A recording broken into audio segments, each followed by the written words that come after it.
Hello class, कैसे हो? बढ़िया। दीपावली मन गई। चलिए अब हम लोग आज से 3D स्टार्ट कर रहे हैं, ठीक है ना। नया पोर्शन हमारा जो है वो 3D है ना। वेक्टर कंप्लीट हो गया था, अब उसके आगे हम लोग 3D की तरफ बढ़ेंगे, ठीक है ना। एक एक चीज़ को लेकर के चलिएगा समझते हुए जल्दी जल्दी। 3D को दो पार्ट में हम पढ़ेंगे। एक पार्ट में स्ट्रेट लाइन के बारे में पढ़ेंगे और एक पार्ट में हम लोग प्लेन के बारे में पढ़ेंगे।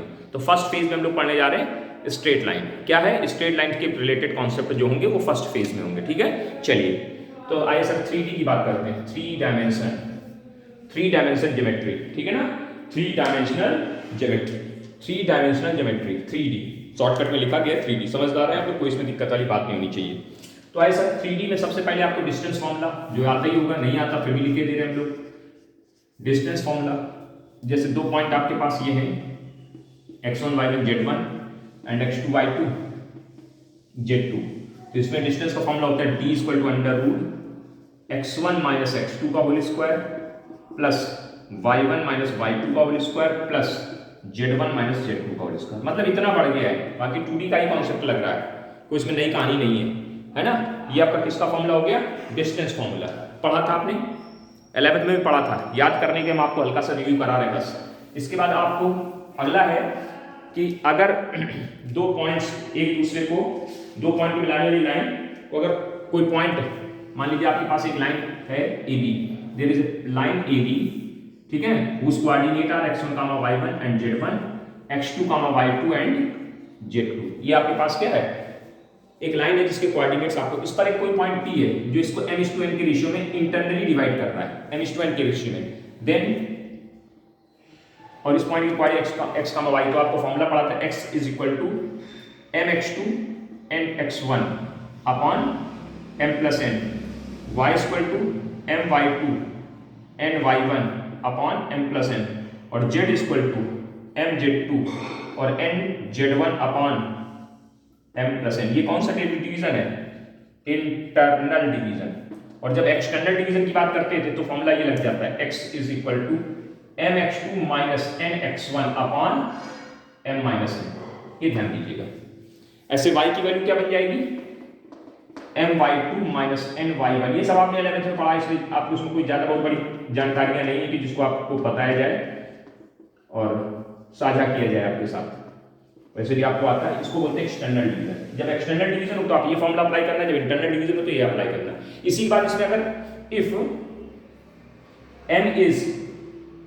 P इज मिड पॉइंट, कौन सा पॉइंट हो जाए? मिड पॉइंट हो जाए of AB, then x equal to formula होता था x1 plus x2 by 2, y equal to होता था y1 प्लस y2 बाई 2, और z इक्वल टू क्या होता था? z1 plus z2 by 2। फटाफट नोट करते चलिएगा, है ना। अगर इंटरनल डिवीजन ये, एक्सटर्नल डिवीजन ये, मिड पॉइंट हो तो आपको ये फॉर्मूला यूज करके कार्य करना होगा। क्लियर? कोई दिक्कत नहीं। ये सब आपने 11th में पढ़ा, तो सारी बातें एक बार आपके सामने फिर से रख दी गई। फटाफट देखते चलिए, कोई चीज छूटनी नहीं चाहिए। इसने एक एक चीज लिख दी, आपको समझा भी दिया, बता भी दिया, है ना। कोई दिक्कत? आई सर। उसके बाद आपकी बात डायरेक्शन कोसाइन की। डायरेक्शन कोसाइन, ठीक है। डायरेक्शन कोसाइन किसकी बात कर रहे हैं लोग? डायरेक्शन कोसाइन की। X axis, Y axis, Z axis के बारे में आप जानते हैं। जैसे मान लीजिए ये आपके पास एक्स एक्सिस है, ये आपके पास वाई एक्सिस है, ये जेड एक्सिस है, ठीक है, ये ओरिजिन है, ठीक। और यहाँ पर एक कोई बीच में, यहाँ नीचे ऐसे कोई जमीन में प्लेन बना है, उस पर एक लाइन हमने खींची ऐसे, ध्यान से देखिए, AB। ये लाइन कौन है? इस लाइन का नाम है AB। जरा ध्यान से समझ लेना बात को, क्योंकि बदमाशी नहीं होनी चाहिए बात में, फिर दिक्कत होती बाद में। मान लीजिए ये लाइन एक्स एक्सिस से जो एंगल बना रही है वो अल्फा है। ये लाइन OA लाइन, अगर हम OA की बात, देखो लाइन AB है, इसके दो पार्ट हो रहे हैं, एक OA पार्ट हो रहा है, एक OB पार्ट हो रहा है ना।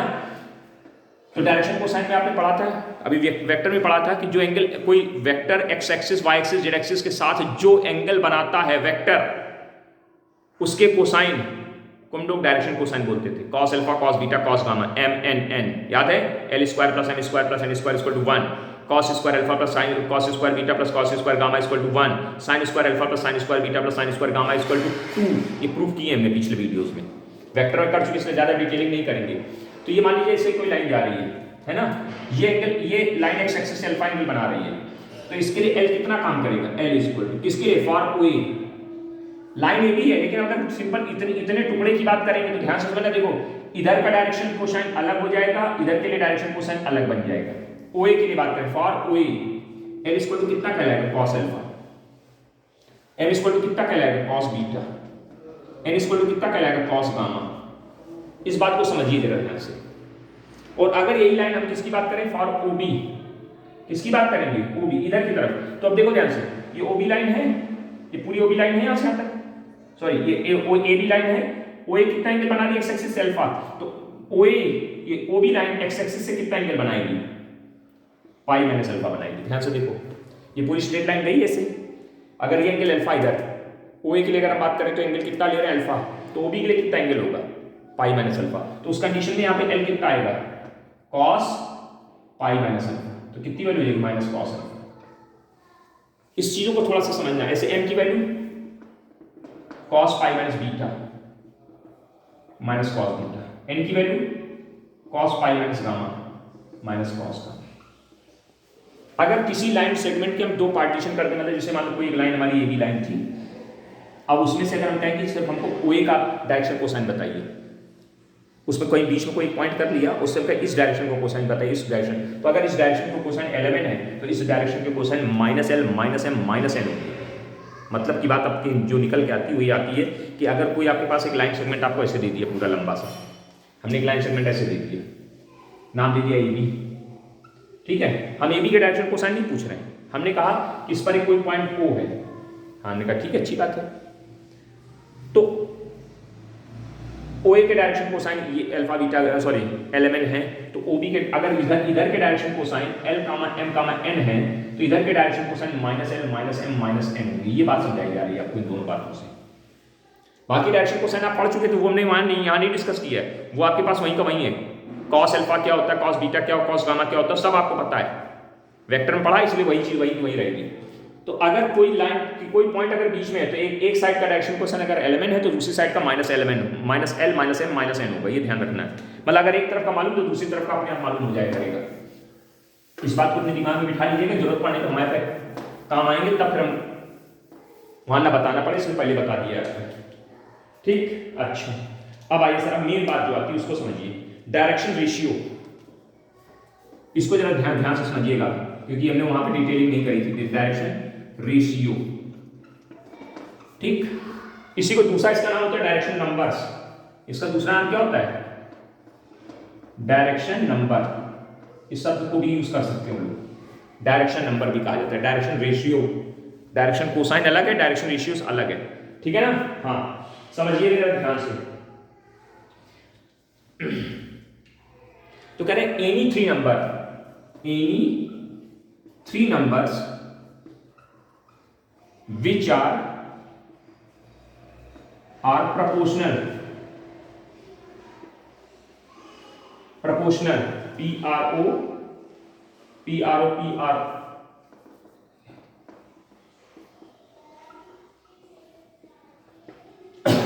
any three number which are proportional to direction cosine are called direction ratio.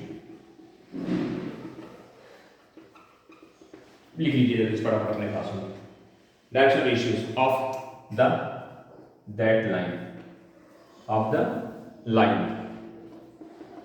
तो इन्होंने क्या कहा कि कोई तीन नंबर, एनी थ्री नंबर्स, कोई तीन नंबर, मेरे लिए एक ले लिया ए, एक ले लिया बी, एक ले लिया C, any three numbers which are proportional to direction cosine, ये मतलब L M N, any three numbers which are proportional to direction cosine, any three numbers which are proportional to the direction cosine of a line is called direction ratios।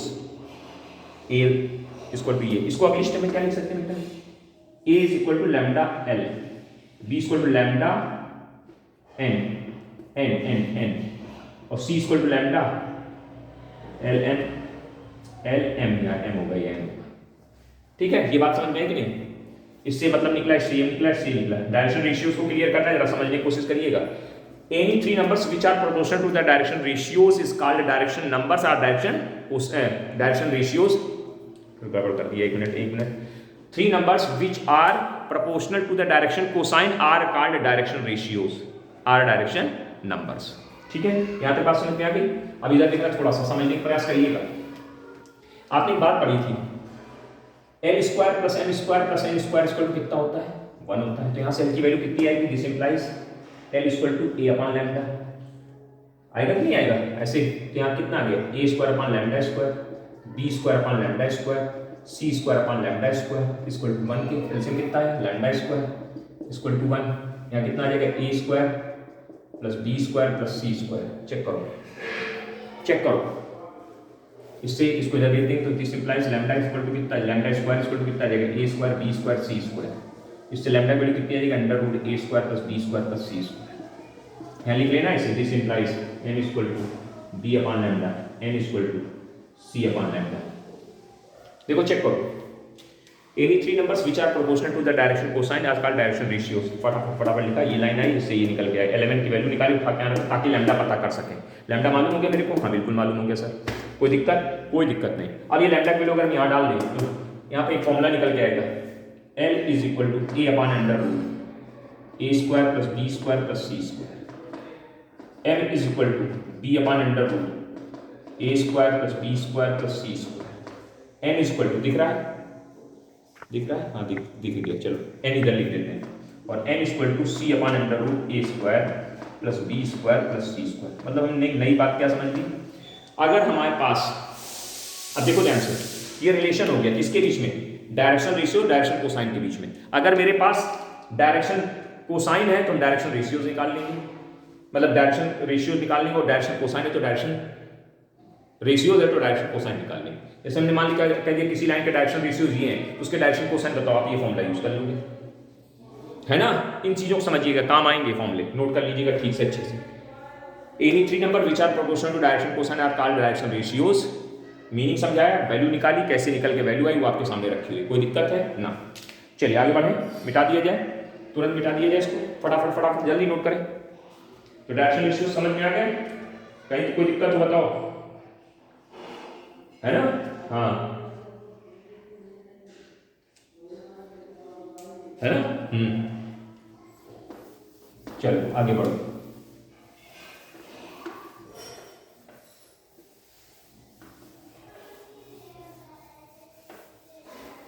आगे बढ़िए। अभी के direction cosine and direction ratios of a line through 2 points. Direction cosine and direction ratios of a line through 2 points। 2 point से पास होने line, मतलब आपके पास एक कोई लाइन ऐसे दे दी हमने, ये लाइन दे दी ए बी, एनी लाइन, इसके इस पॉइंट को coordinates comma y1 z1, x2 comma y2 and z2। ये आपके क्या है? डायरेक्शन, सॉरी ये आपके पॉइंट है। एक लाइन के 2 पॉइंट है, एक लाइन हमारी इन दोनों पॉइंट से होकर जा रही है। तो इन्होंने क्या पूछा? Direction ratios and direction cosine पूछ रहे हैं। तो देखिए पहले सबसे पहले डायरेक्शन रेशियोज, ये आगे पीछे होके, चलो पहले इसकी बात कर लेते हैं। ये आगे डायरेक्शन रेशियोज फिर डायरेक्शन कोसाइन है, डायरेक्शन रेशियोज और फिर डायरेक्शन कोसाइन। ठीक, चलो आइए सर, ये आपने पढ़ा था direction ratios of A B line. क्या होता है? x2 minus x1 comma x2 minus x1 comma y2 minus y1 comma z2 minus z1। It is called direction ratios. अगर कोई लाइन आपको दी है तो डायरेक्शन रेशियोज आप फट से निकाल सकते हो। कैसे? x2 minus x1, y2 minus y1, z2 minus z1। Vector में भी करते थे, जब आपको वेक्टर बनाते थे, भी वेक्टर बनाते थे, तो जो उसके कोएफिशिएंट i j के आते थे वो यही तो आते थे, वही लिख दी है। डायरेक्शन रेशियोज उनको भी वहां कहते थे, वही यहाँ पे। अब बात आती डायरेक्शन कोसाइन की। अब देखो ध्यान से, अभी देखो डायरेक्शन कोसाइन समझना। डायरेक्शन कोसाइन ध्यान से देखिए, क्या फॉर्मूला भी लिखा था ये भाई, ये क्या निकले? डायरेक्शन रेशियो निकले एनी 3 नंबर, ये ए है, ये बी है, ये सी है। फॉर्मूला क्या था डायरेक्शन कोसाइन का? L is equal to A यानी x2 minus x1 upon under root A square यानी x2 माइनस x1 का whole square plus y2 minus y1 का whole square plus z2 minus z1 का whole square, यही तो था ये। फिर m क्या बनेगा, b यानी y2 minus y1 upon under root a square x2 minus x1 का whole square, b square y2 minus y1 का whole square, y2 minus y1 का whole square, z2 minus z1 का होल स्क्वायर, क्या बन जा रहा है भाई, डबल डबल साइन बन रहा है, z2 माइनस z1 का होल स्क्वायर। ये कौन आ गई, lmn आ गए, lm आ गया। n चाहिए, n कहाँ लिख देते हैं, यहाँ लिख देते हैं, ऊपर जगह नहीं है, लिख देते हैं नीचे, फिर देख लेना आप लोग, दिखा देंगे हम। n equal to z2 minus z1 upon under root z1 minus z2 का, z2 माइनस z1 का whole square plus x1 minus x2 का whole square, y1 minus y2 का whole square, z2 minus z1 का whole square. ये होता है, नीचे दिखने का, इसलिए इसको थोड़ा झुका दे रहे हैं, आप देख लीजिए, उसके बाद हटा देंगे, वापस कर देंगे। दिख गया, देख लीजिए सर, ये 11 आ गया, ठीक है। अब जरा ध्यान से समझिए, अभी हमने थोड़ी देर पहले लिखा था, अगर इन दोनों पॉइंट के बीच की डिस्टेंस पूछी जाए, डिस्टेंस पूछी जाए तो क्या लिखोगे, under root x1 minus x2 का square, y1 y2 z1 minus z2 का स्क्वायर लिखोगे कि नहीं लिखोगे।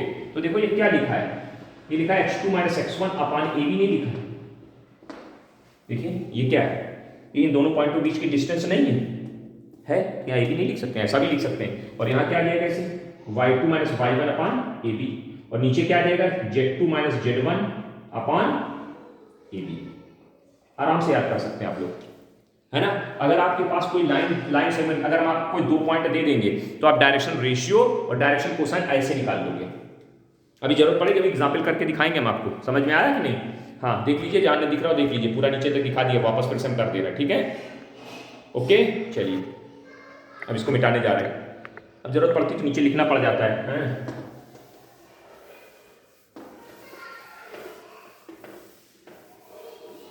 चलिए अच्छा है, आगे बढ़ते हैं। ऐसा सवाल देखते हैं, सवाल बिल्कुल नीचे से लेके चल रहे हैं, मतलब हम आपको मान के चल रहे हैं कि 11th का आप अगर नहीं रिवाइज करें तो भी आपको एक चीज पता होगी, सब चीज। तो सबसे पहला क्वेश्चन, छोटे छोटे क्वेश्चन से फटाफट देखते चले जाएंगे, है ना, टाइम नहीं लगाएंगे। हाँ पहला क्वेश्चन क्या लिखा, find out the distance, find the distance between points 2 3 5 4 3 1, करें दोनों पॉइंट के बीच की डिस्टेंस निकालो। डिस्टेंस का फॉर्मूला d इक्वल टू क्या होता है, under root x2 minus x1 का whole square plus y2 minus y1 का whole square plus z2 minus z1 का होल स्क्वायर। होता कि नहीं होता है, लगा दीजिए फॉर्मूला। ये आपका क्या है, ये x1 y1 z1, x2 y2 z2, x2 4 minus 2 का होल स्क्वायर, 3 माइनस 3 का होल स्क्वायर, 1 माइनस 4 5 का होल स्क्वायर। कैलकुलेशन, 4 माइनस 2 यानी 2 का स्क्वायर 4 आया, 3 माइनस 3 0 आया, 4 माइनस का 4 16 है, 16 4 20। इसको लिख सकते हैं 4 गुणे 5, 5 4 से 2 12 है, 5, ये आंसर आ गया। कोई दिक्कत इतनी बात नहीं होनी नहीं चाहिए, फटाफट देखते चलिए, हो जाएगा ना। हाँ अब जरा एक और चीज समझते हैं, थोड़ी सी बहुत विविधताओं की चीजों को समझते हुए चलिए जरा। क्वेश्चन में थोड़ा कहीं घुमाव कर देते हैं। 1 नंबर का एक क्वेश्चन लेकिन है डिस्टेंस से रिलेटेड, 11th में पढ़ा था, लेकिन फिर भी हम आपको एक बार रिकॉल करा रहे हैं कि हमारे पास कोई एक पॉइंट P है। क्या लिखा है क्वेश्चन, पहले लिखते हैं, find out the distance of the point, find the distance of point P bracket में x, y, z फ्रॉम, कहां से डिस्टेंस पूछ रहे हैं, फ्रॉम x एक्सिस, क्या लगा देंगे, x एक्सिस से डिस्टेंस पूछेगी। अब जरा समझिए, इस पॉइंट की x एक्सिस से डिस्टेंस पूछेंगे, इसको बदल के x y z प्लेन से डिस्टेंस पूछेंगे, x y प्लेन से डिस्टेंस पूछेंगे। सारी बातों को क्लियर कर लीजिए, बार बार का बवाल नहीं रखेंगे। 11th का है क्वेश्चन, टॉपिक 11th का रिवाइज कर लीजिए फटाफट से, जरा ध्यान से समझिएगा। हमारे पास, आप अपने कमरे को देखिएगा, ये ऐसे एक्सिस गई, x एक्सिस, ये y एक्सिस, ये z एक्सिस, क्लियर। अब यहाँ पे कोई पॉइंट P है, ये पॉइंट P है इस जगह, ये पॉइंट आपके सामने P है, तो ये P पॉइंट कैसे होगा, x एक्सिस पे P चले होंगे, y एक्सिस पे Q चले होंगे, नहीं x y z है, x एक्सिस पे x चले होंगे, y एक्सिस पे x डिस्टेंस z, ऐसे तो आया होगा। अब इस पॉइंट की किससे डिस्टेंस पूछी जा रही है, x एक्सिस से डिस्टेंस पूछी जा रही है। इस पॉइंट की कहां से डिस्टेंस पूछी जा रही है, x एक्सिस से डिस्टेंस पूछी जा रही है। जरा समझना ध्यान से, ये हमारी x एक्सिस है, ये हमारी y एक्सिस है, ये हमारी z एक्सिस। यहाँ पे हमारा पॉइंट P है, इसके कोऑर्डिनेट x, y, z, यानी पहले ने x एक्सिस पे कितनी डिस्टेंस चले होंगे, x एक्सिस पे हम कितनी डिस्टेंस गए, x एक्सिस पे हम p डिस्टेंस गए, सॉरी x डिस्टेंस गए, फिर y एक्सिस पे हम कितनी डिस्टेंस गए, y डिस्टेंस गए, और फिर हम z एक्सिस पे, अब z एक्सिस कहाँ है आपके सामने है, ये ऐसे गए ऐसे गए, और z एक्सिस का ऐसे इधर आए, तो ये पॉइंट यहाँ हमारा है p। अब दिखाने में हमने आपको यहाँ दिखाया पॉइंट आपका कहाँ इस जगह है, यहाँ स्पेस में इस जगह से पॉइंट है, तो ये डिस्टेंस आपकी क्या होगी, z होगी। अब करें आपको किसकी डिस्टेंस पूछ रहे हैं, करें इसकी, उस पॉइंट की, इस पॉइंट P की, ये पॉइंट P है, समझ इमेजिन करो यहाँ पॉइंट P है ये आपका सामने, इस पॉइंट की इससे डिस्टेंस, यानी ये ऐसे डिस्टेंस निकलेगी ये वाली, ये कोऑर्डिनेट तो मालूम है, ये कोऑर्डिनेट मालूम है, डिस्टेंस निकल आएगी। तो x एक्सिस के कोऑर्डिनेट कैसे लिखते थे, याद करो, point on the x axis, x axis पे कितनी डिस्टेंस चले x, y एक्सिस पे नहीं चले 0, z एक्सिस पे नहीं चले 0, तो ये पॉइंट जो x एक्सिस पे पॉइंट होगा उसके कोऑर्डिनेट क्या होंगे, x, 0, 0। बात को क्लियर ढंग से समझने की कोशिश करिए कि आप x एक्सिस पे डिस्टेंस चले x, y एक्सिस पे आप z चले, z एक्सिस पे आप, सॉरी y एक्सिस पे y चले, z एक्सिस पे आप z चले, तो ये जो पॉइंट है इसकी x एक्सिस से डिस्टेंस पूछ रहे हैं, तो इस पॉइंट को सीधे x एक्सिस कैसे उस पॉइंट से मिला दीजिए जहां से घूम के आया है, उस x वाले पॉइंट से, तो ये ऐसे बनेगी डिस्टेंस, तो इन दोनों पॉइंट के बीच की डिस्टेंस, यानी इसके कोऑर्डिनेट तुमको मालूम है x, y, z, इसके नहीं मालूम है तो हमने निकाल दिए। ये पॉइंट कहाँ है, x एक्सिस पे है, तो x एक्सिस पे अगर ये पॉइंट है तो कोऑर्डिनेट x, y, z, तो क्या लिखेंगे, distance between p and x axis, x axis और p के बीच की डिस्टेंस, तो d equal to under root x1 minus x2 का whole square plus y1 minus y2 का whole square plus z1 minus z2 का होल स्क्वायर। ये हमारा पॉइंट ये हो गया और एक पॉइंट ये हो गया, इन दोनों पॉइंट के बीच की डिस्टेंस का फॉर्मूला मैंने लिख दिया है, x1 minus x2, y1 minus y2, z1 minus z2 का होल स्क्वायर। कैलकुलेशन करेंगे क्या वैल्यू आएगी, 0 plus y square plus z square, answer क्या बनेगा, y स्क्वायर z स्क्वायर। अगर इसी सवाल में कह देते find out the distance from the y axis, तो अगर y एक्सिस की बात करते हैं तो इस पॉइंट के कोऑर्डिनेट होते हैं 0, y, 0। ये पढ़ाया था 3D में ना 11th में कि अगर कोई पॉइंट x, y, z है तो जब वो x एक्सिस पे गुजरेगा तो x एक्सिस पे जो पॉइंट होगा, जैसे मान लो ये पॉइंट ऐसे यहाँ गुजर रहा है, x एक्सिस पे चले कितना x डिस्टेंस, तो इस पॉइंट के कोऑर्डिनेट कितने होंगे, x, y, z, और y एक्सिस पे जब वो पॉइंट मिलता है तो उसके कोऑर्डिनेट कितने होते हैं, 0, y, 0। z एक्सिस पे जो पॉइंट होता है उसके कोऑर्डिनेट कितने होते हैं, 0, 0, z। इनके बीच की डिस्टेंस अगर z एक्सिस के साथ पूछेंगे तो आप इस पॉइंट पर करके 0, 0, z कर लेना, हो जाएगा। अब इसी को थोड़ा और घुमा देते हैं लोग, क्या करते हैं कि यहाँ पे पॉइंट ना दे करके, एक्सिस ना दे करके प्लेन दे देते हैं, from xy plane, xy plane, xy plane से डिस्टेंस पूछ दी, तो देखिए ध्यान से समझना, ये हमारी x एक्सिस थी और ये हमारी y एक्सिस थी, ये पॉइंट था, ठीक है, तो ये xy प्लेन बना, ये सामने जो दीवार, ऐसे समझो, इसको मान लेते हैं, ये सामने दिख रहा है, ये हमारी x एक्सिस, ये हमारी y एक्सिस है, ये हमारी x एक्सिस है, ये बोर्ड का जो बॉर्डर है नीचे x एक्सिस मान लो, इसको y एक्सिस मान लो, ये हमारा p पॉइंट के बीच में है z एक्सिस पे, ठीक है, तो ये प्लेन कौन बना, xy प्लेन बना, और ये मान लो पॉइंट यहाँ पे है, तो जब हम ये पॉइंट मान लो ये इस जगह है, तो हमको इस पॉइंट की इससे डिस्टेंस अगर चाहिए प्लेन से, तो ये परपेंडिकुलर डिस्टेंस कहलाएगी, ये वाली, ये डिस्टेंस, ये परपेंडिकुलर डिस्टेंस नापी जाएगी, और ये डिस्टेंस किसके बराबर होगी, z कोऑर्डिनेट के बराबर होगी, xy प्लेन की डिस्टेंस z कोऑर्डिनेट के बराबर, क्योंकि देखो इस पॉइंट के कोऑर्डिनेट होंगे x, y, z, तो z कोऑर्डिनेट, भाई देखो जब आप इधर चले तो आप जब इधर चले हो तभी तो ये डिस्टेंस बनी है ना, तो ये डिस्टेंस किसके बराबर कहलाएगी, ये z कोऑर्डिनेट के बराबर कहलाएगी। जैसे ये देखो अगर ये पॉइंट यहाँ पे है तो इस पॉइंट तक कैसे पहुंचे, यहाँ पहले x एक्सिस पे गए, y एक्सिस, ये z एक्सिस, तो ये डिस्टेंस कितनी है, z।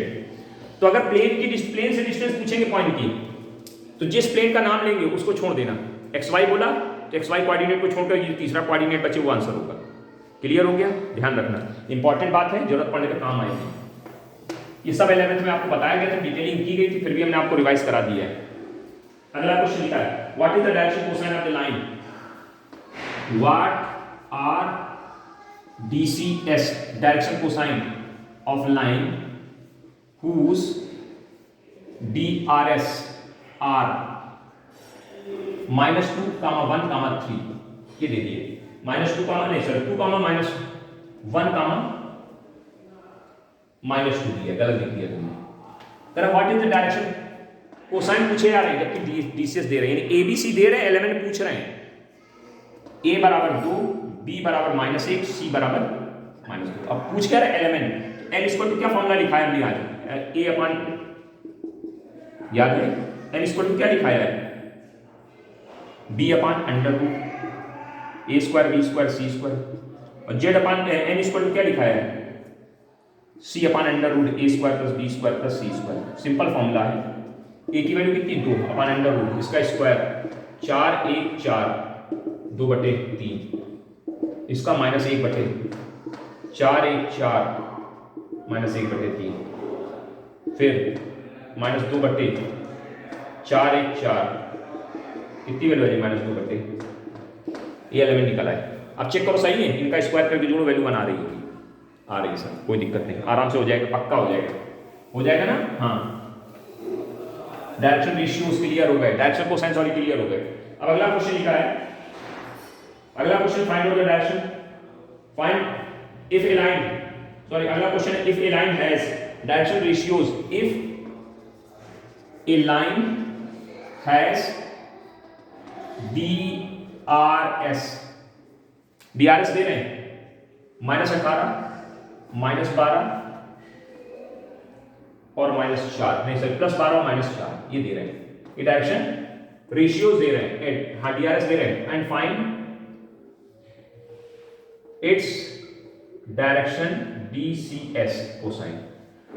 डायरेक्शन रेशियो यानी ABC दे दी आपको, A बराबर -18, B बराबर 12 और C बराबर -4। क्या पूछा है, पिछले क्वेश्चन जैसा नहीं है, डू योर सेल्फ, अपने आप करिएगा, कर लेंगे, पक्का कर लेंगे, उम्मीद ही नहीं, पूर्ण विश्वास है कि आप कर लेंगे, और कर भी लिया होगा अब तक। जो नालायक बच्चे वही नहीं करें, बाकी सब कर लेंगे, है ना। हाँ, आगे बढ़े। अब अगला क्वेश्चन है, find out the direction ratio of the line passing through this point and also find out the direction cosine. Can I find out the direction ratios of the line, find the DRS of direction ratios of line which passes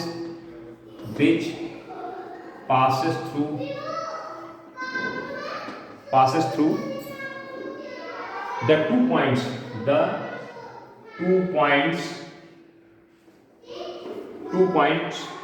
-4, -5 and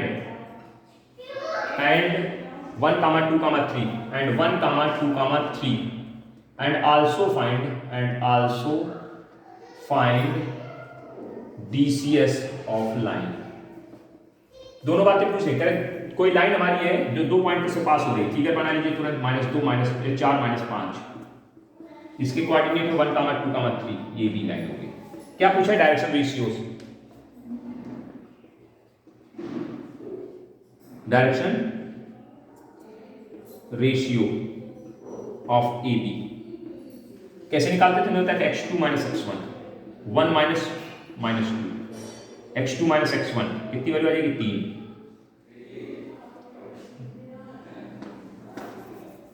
ऐसे लिखते जाते हैं, x2 - x1, y2 - y1, z2 - z1, सीधे सीधे calculate कर दो, क्या value आएगी, 3, -2, 8, ये आपके क्या निकला है, डायरेक्शन 3, -2, 8, ये क्या निकला है आपके डायरेक्शन, ये क्या है, डायरेक्शन रेशियोज है। अब क्या पूछा है, डायरेक्शन कोसाइन पूछ रहे हैं, तो डायरेक्शन कोसाइन क्या बताया गया था फॉर्मूला,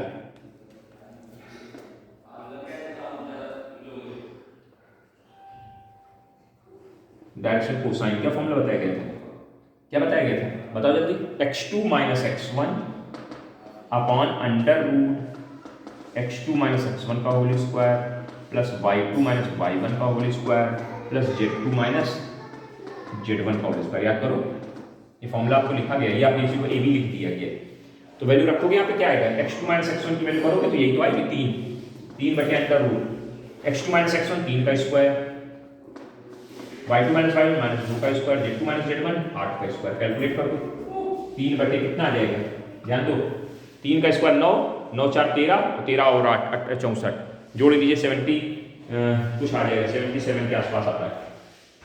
ये L, ये क्या निकला है, L आ गया, ये कौन है L, ऐसे M निकाल लोगे, ऐसे N निकाल लोगे, करने की कोई जरूरत है नहीं हमको, एलिमेंट y2 माइनस y1 अपान ये, z2 माइनस z1 अपान ये, कैलकुलेशन कर देना, आंसर दे देना, हो जाएगा 100% हो जाएगा, कोई दिक्कत वाली बातचीत नहीं होनी चाहिए। आगे बढ़ो, थोड़ा सा स्पीड हम पकड़ रहे हैं क्योंकि काम कंप्लीट करना है जल्दी से जल्दी है। अगला क्वेश्चन हमारा है, करें if the direction cosine of a line are, direction cosine दे रहे हैं, डायरेक्शन कोसाइन मतलब एल की वैल्यू 1 अपान ए, एम की वैल्यू 1 अपान बी, एन की वैल्यू 1 अपान सी, ये 11 दे दिए। करें if the direction cosine of a line are 1 upon A, 1 upon A, 1 upon A, तीनों 1 अपान ए, सॉरी तीनों 1 upon A. If the direction cosine of a line 1 upon A, 1 upon A, 1 upon A, तो हमने 11 लिख लिया। तो कह रहे find the value of A, then find the value of A. अब देखो आपने फॉर्मूला पढ़ा था L square plus M square plus N square equal to कितने की 1 के। एल की वैल्यू 1 अपान ए, एन की value 1 upon A square, N की value 1 upon A square, L से कितना आ गया ए स्क्वायर, ऊपर 1 प्लस 1 प्लस 1 बराबर 1 के, 3 बटे ए स्क्वायर के, तो ए स्क्वायर बराबर कितने के 3 के, तो ए बराबर कितना आ गया, ए बराबर कितना आ जाएगा प्लस माइनस 3, ए की वैल्यू आ गई प्लस माइनस 3, खत्म बात। क्योंकि डायरेक्शन कोसाइन होते हैं नेगेटिव भी होते हैं, इसलिए प्लस माइनस में वैल्यू देनी पड़ेगी आपको, आंसर हो जाएगा, कोई दिक्कत वाली कहानी नहीं, आराम से होगी।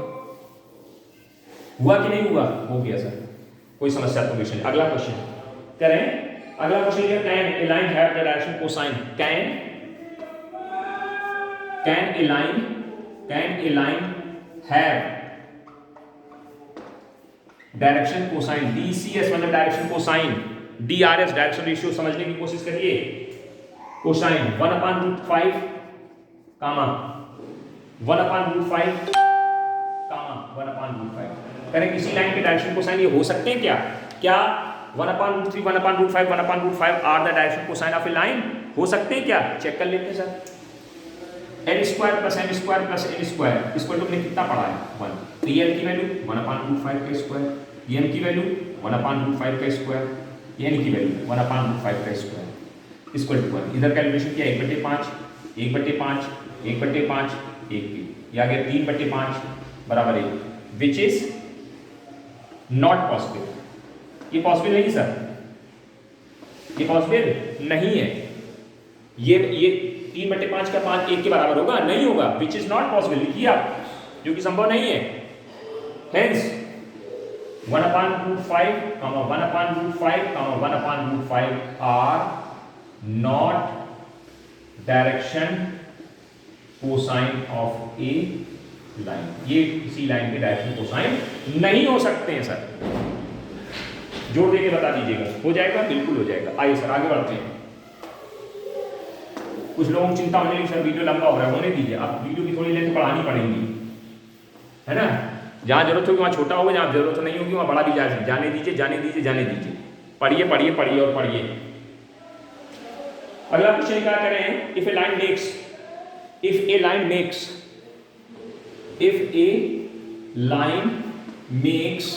90 135 45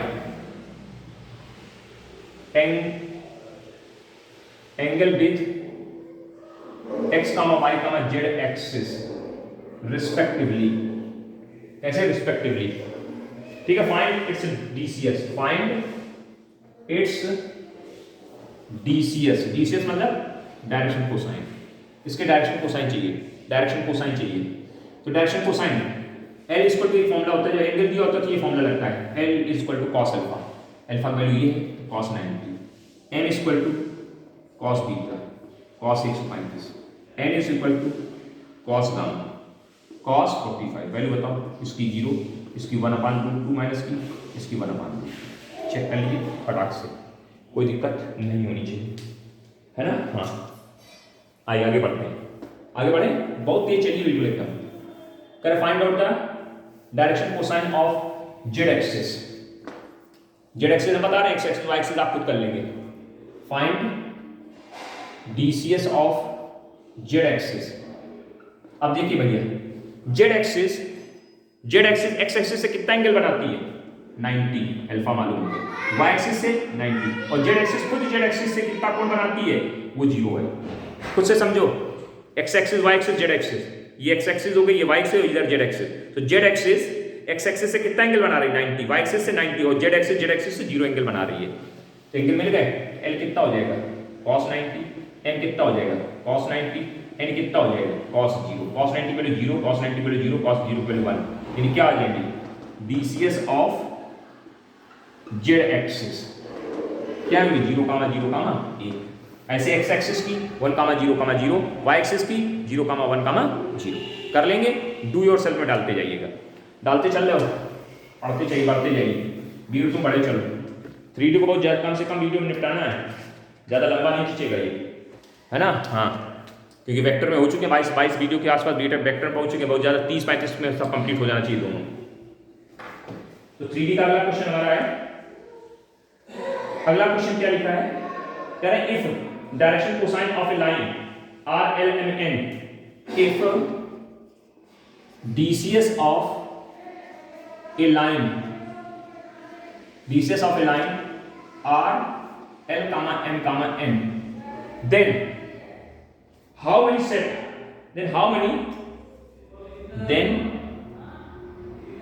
many sets of direction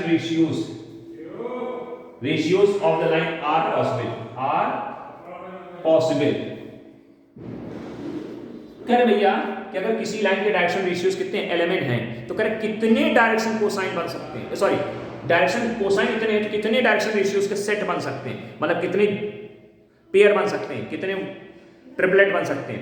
मैं 3 में होता है तो ट्रिपलेट बनेंगे, कितने ट्रिपलेट बन सकते हैं, ये क्वेश्चन है। अब जरा सुनिए ध्यान से, हमने अभी आपको पढ़ाया था डायरेक्शन रेशियोज और the numbers which are proportional to the direction cosine. तो direction ratios A B C के बारे में हमने पढ़ा था कि डायरेक्शन रेशियोज का क्या होता है, डायरेक्शन कोसाइन का क्या होता है, प्रोपोर्शनल होता है, ऐसे लिखा था, ऐसे तो लिखा था। तो दिस इंप्लाइज ए बराबर लैम्डा एल, बी बराबर लैम्डा एम और सी बराबर लैम्डा एन। अब ये प्रोपोर्शनल का निशान है, प्रोपोर्शनल जो होगा उस लैम्डा की कई वैल्यू हो सकती है। There are many values of lambda are possible।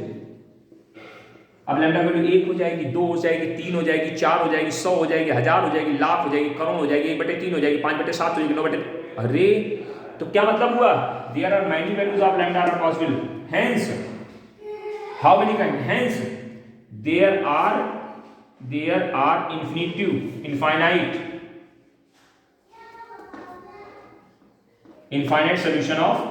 infinite sets of DRS are possible।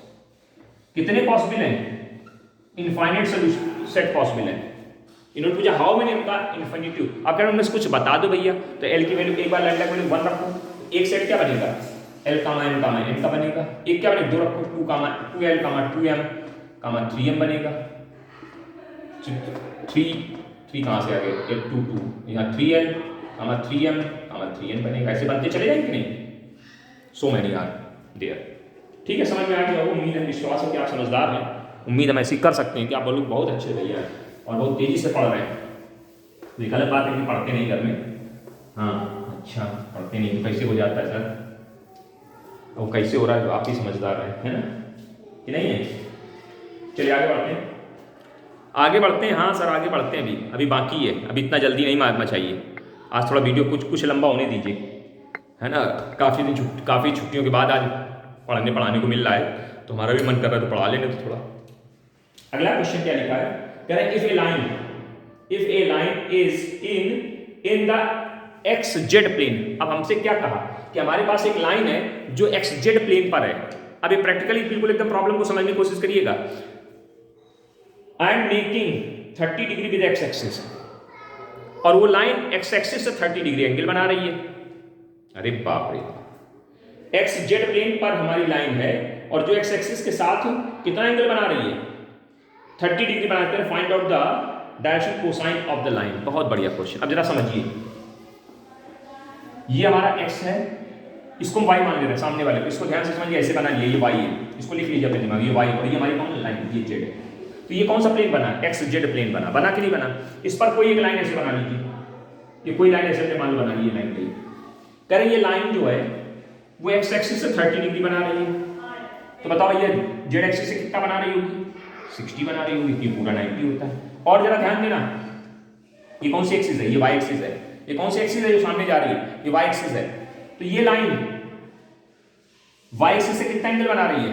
90 बना रही है। तो देखो भैया आपके पास अल्फा के कितना 30, एक्स एक्सिस से जो एंगल होता है वो अल्फा होता है, वाई एक्सिस से जो एंगल होता है वो बीटा, तो बीटा कितना है? 90।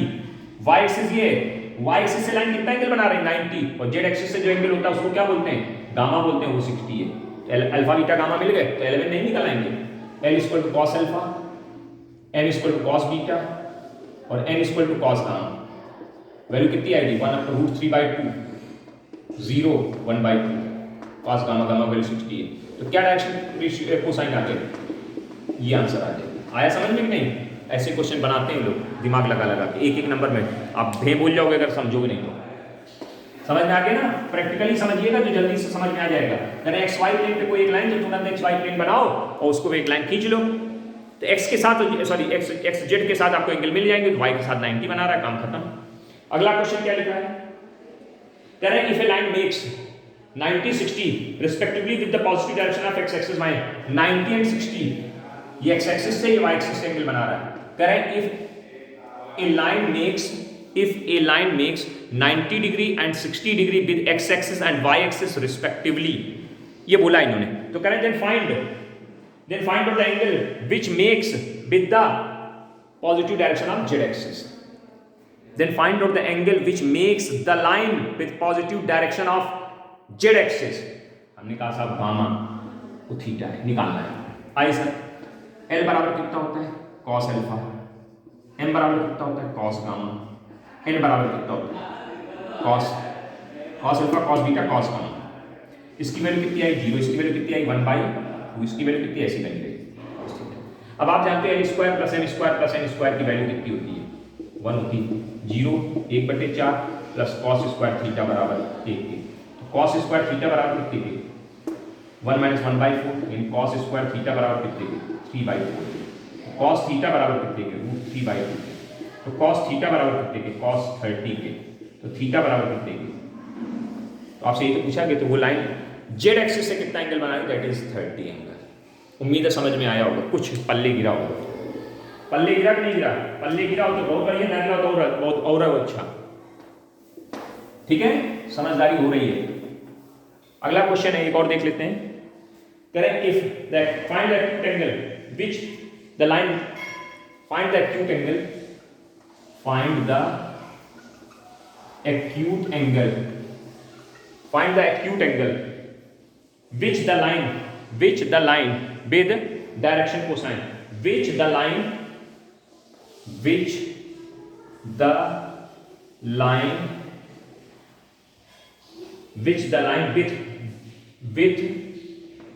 BCS direction cosine 1/√3 and 1/√6 n makes with positive direction of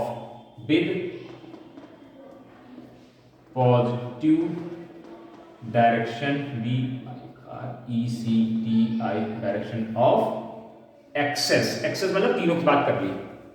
अब देखो क्या दिया गया, DCS आपको दिए जा रहे हैं, इनकी वैल्यू पूछ रहे हैं। तो पूछा क्या है? एक्यूट एंगल पूछा क्या है? अब जरा समझना, l² + m² + n² बराबर कितना होता है? 1 होता है सर। वैल्यू बताओ। इसकी वैल्यू 1/√3 का स्क्वायर, इसकी वैल्यू 1/√6 का स्क्वायर, इसकी वैल्यू n² बराबर 1 की। 1/3 1/6 बराबर 1 की। तो n² बराबर कितने की? 1 - 1/3 - 1/6। What is the LCM? 6। कितना आएगा? 6 - 2 - 1। चेक करो, 6 2 1, क्या बचा? 3/3 3/6 1/2 आ गया। यानी cos स्क्वायर इन n² की वैल्यू कितनी आ गई? 1/2। और n का मतलब होता है cos गामा, cos गामा का स्क्वायर बराबर 1/2 की। तो cos गामा बराबर कितने की? 1/√2 की। तो cos गामा बराबर कितने की? cos 45 की। तो गामा की वैल्यू कितनी आ गई? 45। वो एक्यूट एंगल पूछा गया, तो निकाल के आपने आंसर करा दिया। आ जाएगा, उम्मीद है, विश्वास है आ जाएगा। कि नहीं आएगा? 100% आएगा, कोई दिक्कत वाली कहानी नहीं होनी चाहिए, कोई समस्याएं नहीं आनी चाहिए। अगला क्वेश्चन क्या लिखा है? Find out the direction cosine of a line which makes equal angle with the coordinate. Find out the DCS, find the DCS of a line which makes equal angle with axes के साथ equal angle बना रही line. तो हमें क्या चाहिए? Direction cosine चाहिए, मतलब सबके गए। हमने कहा भैया इक्वल एंगल यानी अल्फा बराबर थीटा, अल्फा भी थीटा, बीटा भी थीटा बराबर इक्वल बना रहे हैं, गामा भी थीटा, तीनों बराबर एंगल मान लिए। तो आप बताइए cos square alpha plus cos square beta plus cos square gamma की वैल्यू कितनी होती है? 1 होती है। यानी cos square theta plus cos square theta plus cos square theta बराबर 1 के। तो यहाँ कितना आ जाएगा? 3 cos स्क्वायर थीटा बराबर 1 के। तो cos स्क्वायर थीटा बराबर कितने के? 1/3 के। तो cos थीटा बराबर कितने का है? 1/√3 के। अभी वैल्यू उठा के यहाँ रख दी जाए कि भाई अल्फा की वैल्यू, तो हेंस L बराबर क्या होता है? cos अल्फा, यानी L बराबर कितना है? cos theta. भाई L की यहाँ पे ऐसे लिख दो, यहाँ पे L है ना, ये सब L है, L square plus m square plus n square, ये L की वैल्यू तो क्या आ जाएगा? 1/√3। n बराबर वो भी cos थीटा बराबर बोला कि 1/√3 और cos गामा वो भी 1/√3। आ गया होगा समझ में? यानी 1/√3 1/√3 1/√3 as the answer. Clear? Okay, thank you, धन्यवाद।